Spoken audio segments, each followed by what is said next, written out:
Hi there. So this is going to be a very short tutorial video on how I go ahead and create pieces. So first we'll start with a piece of paper. A normal piece of paper, really doesn't really matter what it is.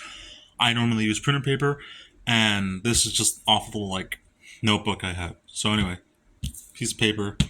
The reason I bring the paper up is because you can do different techniques with different paper, like watercolor, stuff like that. Anyway, standard piece of paper, and I'm using a number 2 pencil, like the ones we use in school, and then I'm using a pentel eraser.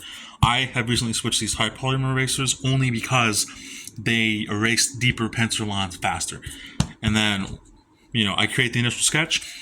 Do I ever plan out my sketches? Not really. I'll start with a normal tag because my style is very linear. I don't really have to do a tag. I'll do like a letter one by one, which is what I did here. Did the K, did the A, did the T, did the S, and just kind of make it flow to the best of my ability. It's not something too complicated, just something simple. And I'll add little parts and stuff like that. This is a simpler piece, so I'm not going to be adding a bunch of transitions onto it. This is just strictly to show you the tutorial part. Anyway, moving on, next frame. So I finished the general outline with a Sharpie pen. This is the fine tip Sharpie pen. These are usually 0.8. Did the 3D with pencil again, and the eraser. Very simple stuff, and for 3D I just went down with it.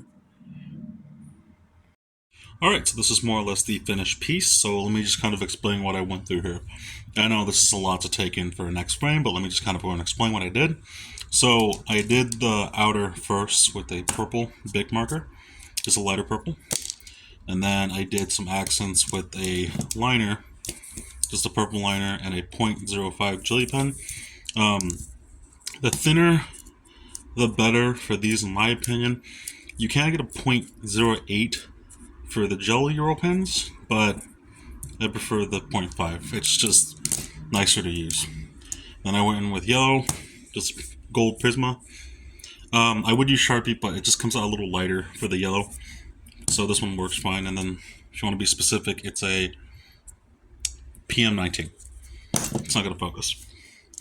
And then for the inner, I did just another brown liner, something simple.